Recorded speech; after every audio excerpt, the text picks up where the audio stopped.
Blunder Panda est de retour avec ses pitreries, participant à un tournoi super sérieux à Maia, au Portugal. Parce que pourquoi pas. Donc, au premier tour, nous avons un chaton d'Allemagne nommé Monsieur Fabi. Un chaton fabuleux après tout. Et il a 4 ans.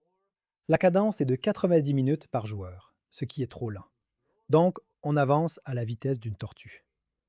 Alors le gars prend bien le centre, et pour une raison stupide. J'ai demandé à tous les chatons de YouTube quelle ouverture on devrait jouer. Et les chatons ont dit qu'on devrait jouer le Bang Cloud.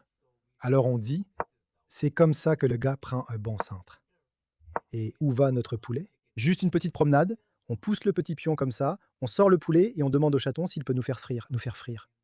Le gars a 90 minutes sur la pendule qui fait tic-tac pour trouver la solution. Le gars sort la pièce, il nous met simplement en échec. Si on fait baraque, on peut pleurer. Mais on décide de se cacher derrière un tout petit. Les pions, ce sont des nounours. Et notre plan est simple, c'est de gagner autant contre le gamin. Oui, ça paraît fou. Gagner autant contre un gamin aux échecs classiques, ce n'est même pas du boulette, du blitz ou même du rapide, c'est du classique.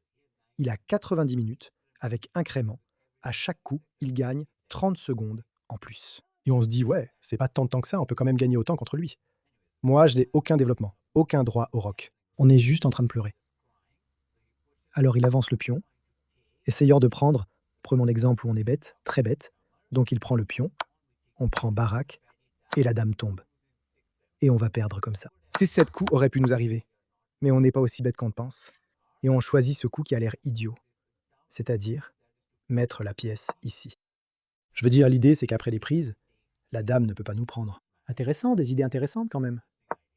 Ce que Fichy recommande dans cette position, c'est de faire baraque et de dire prise, prise, et le roi utilise la protection. Aussi, une idée intéressante à apprendre pour nous. Si tu veux continuer à jouer cette ouverture stupide, c'est de jouer la pièce ici. Si le poney saute, on peut prendre, reprendre et faire sauter le poney s'il va là. On échange, quoi que tu fasses. On met juste échec et on échange parce qu'on veut vraiment sauter et partir. Tour ici et petit roc dès que possible. Mais nous n'étions pas assez malins, alors on continue comme ça. On essaie de développer nos pièces, de faire notre truc. Et puis, il a inventé des manigances folles avec des sauts de poney. Peut-être qu'il voulait jouer la dame ici, nous mettre en échec comme ça, ou tenter un genre de truc en F. C'est pour ça qu'il n'est pas passé par là. Poney, par là le poney, mais un genre de poney par ici. Je ne savais pas quoi faire. Je ne peux pas prendre. Il va entrer et nous plier. Donc on continue avec l'angle du développement. On fait sauter le poney, si je peux amener la tour ici, le roi là, on est plutôt tranquille. Mais ensuite, il saute dedans. Et j'ai vu ce poney qui cherchait à entrer, à descendre ma pièce, doubler les pions, causer toutes sortes de problèmes. On n'a pas précipité la tour ici. On est plutôt allé là pour que, quand il amène le poney ici, on ait le grand plan. Ce que je lui ai demandé après la partie, et qu'il a complètement raté, c'était de mettre la dame ici. Comme ça, s'il prend, je peux reprendre. Et la partie continue. Donc il n'a pas pris. Il est toujours content de ne pas avoir paniqué, ni fait dans son froc. On voit Fichy qui dit +2, il suffit de roquer, rester très calme et nous plier. Et là, j'ai mijoté une autre idée épicée, qui n'est pas de mettre la tour ici et de roquer comme on voudrait le faire, mais de pousser ce pion ici avec un plan. Si le poney va là, on va devenir fou. C'est le pion C qui le défie. Apparemment, ça ne marche même pas parce qu'on est bête. Mais dans mon cerveau un peu idiot, je pensais que c'était le plan. S'il prend ici, je peux reprendre. Prendre C, et on obtient ce qu'on appelle notre développement. Apparemment, c'était une grosse bêtise. Et si j'avais tenté ce genre de manigance, il aurait pu prendre de cette façon. Et si j'avais pris ici, c'était un coup pour aller là-bas. Double attaque, exploitant la clouage et nous pliant. Heureusement, nous n'avons pas joué celle-là. Sinon, nous l'aurions joué et perdu. Mais dans cette position, il a simplement éliminé le juicer. Nous avons pris baraque. Et maintenant, regarde le temps qu'il a passé. 40 minutes, à la pendule, à essayer de punir cette ouverture stupide. Il paniquait.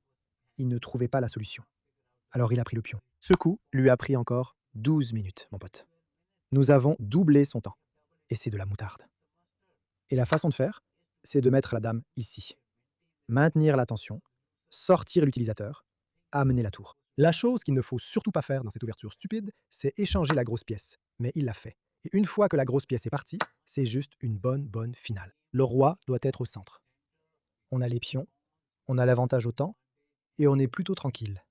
On se détend. Il a trouvé un bon coup ici. F essaie d'exploiter ce clouage, essaie d'obtenir une sorte d'avancée.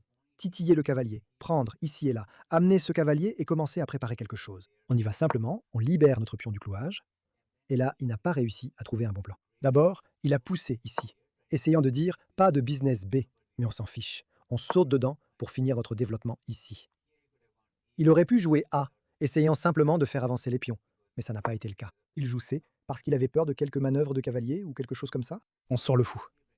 Enfin, les tours sont connectés, les cavaliers sont en place, Youssour est en position, c'est à peu près égal, et il tente le business G, essayant, je ne sais pas, de gagner le plus d'espace possible. Mais il aurait dû se concentrer sur le fait de sortir ce Youssour ou de ramener ce cavalier dans l'action.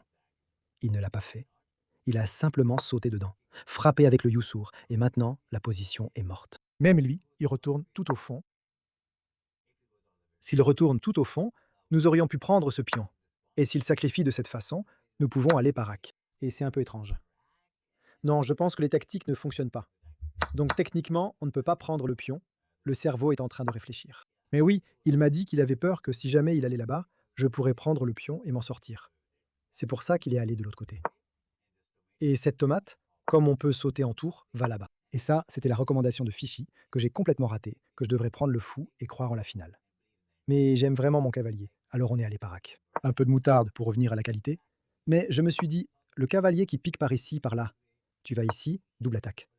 Partout, toutes nos pièces sont en mouvement. Il a 17 minutes. Nous avons 1h13 minutes. On peut juste le gagner au temps. Donc on va juste rester cool. On va dire, pas question d'avancer tes pions, tu es coincé, comme chaque pièce est coincée à défendre, tous les pions. Et tu as 15 minutes pour résoudre cette partie d'échecs, ce qui est plutôt difficile. Donc on essaie d'activer le roi, et maintenant j'ai élaboré un autre plan bien ficelé. On veut que ce cavalier rejoigne la fête, alors pourquoi ne pas mettre la tour ici? Il fait toutes les bêtises qu'il veut, et notre cavalier commence à sauter comme ça. Et regarde cette position, c'est -1 sans rien faire. Regarde ses pièces, elle l'écrase complètement, et puis il joue sa pièce ici, essayant enfin d'activer sa pièce. Et la seule façon de progresser pour nous dans cette position, c'est de pousser ce pion de cette façon.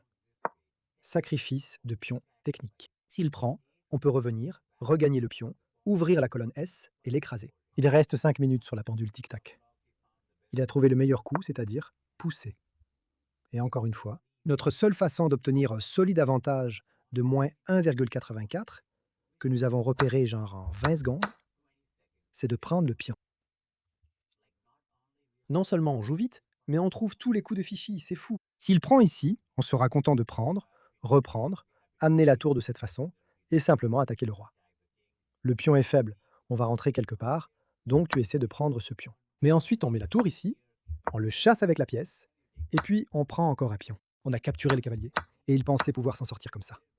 Mais regarde cette activité, on n'a même pas un pion d'avance. Cette tour qui dort, cette pièce coincée derrière les pions, cette tour sur la colonne G ouverte, le cavalier prêt à aller partout, la pièce qui menace de ce côté. Cette tour, sur le point de faire échec, va nous faire gagner le pion sans avoir d'avantage matériel.